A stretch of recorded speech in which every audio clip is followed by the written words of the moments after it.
And then Jesus sitting there and he starts preaching. Now, if you've ever been to Israel, it's kind of cool. But how you use just the acoustics of the mountains and all that stuff. Because back in Jesus' day, he didn't have this, wireless microphone that they could hook up where they could hear him and all that stuff. But he had to use the layout of the land. And so what he did, he used the acoustics of the sea to talk to this large crowd of people.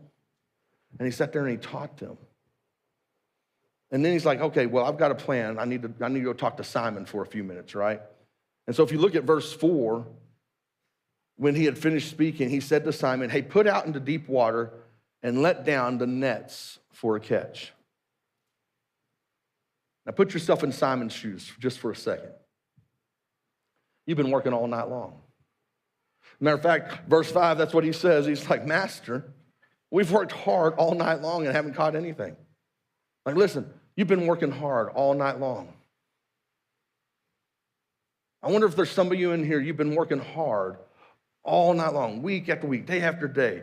You're working hard, and you're just not seeing the fruit. You're not seeing, like, why am I doing this? You're getting weary. They're sitting there washing their nets. I mean, when you look back, he's like, the fishermen were sitting there washing their nets. Like, man, we just washed these up. Why, you don't even put the nets back out?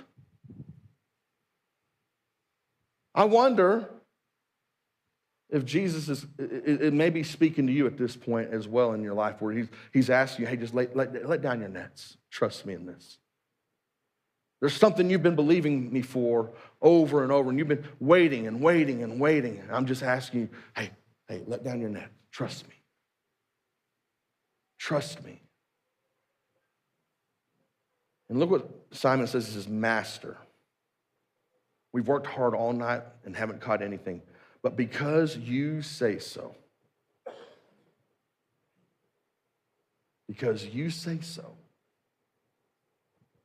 we'll do it. I'll let down the nets.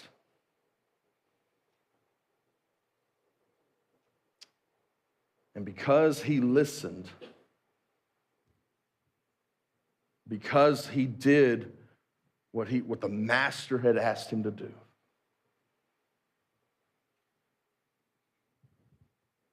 they said they caught, verse 6 says, and when they'd done so, they caught such a large number of fish that their nets began to break. And so they signaled their partners in the other boats to come help them because they'd caught so many fish.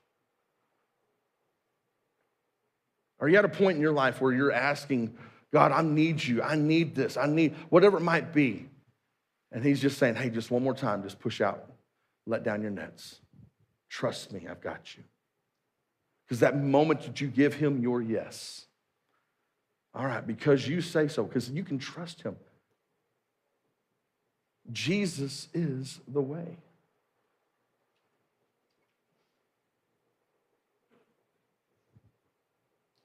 He may not do it like you want him to do it.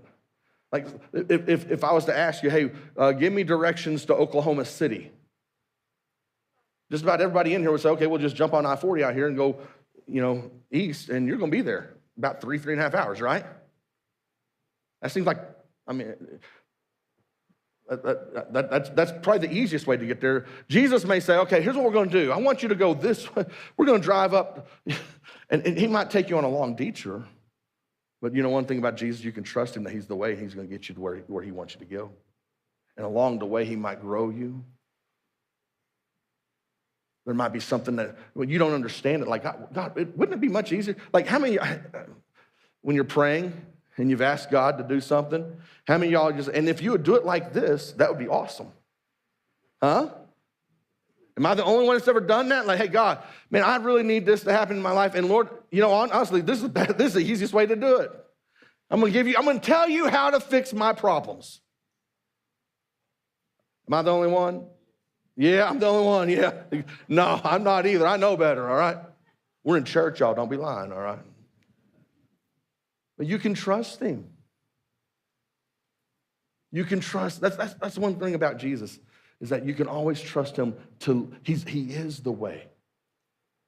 And that he's going to get you from point A to point B.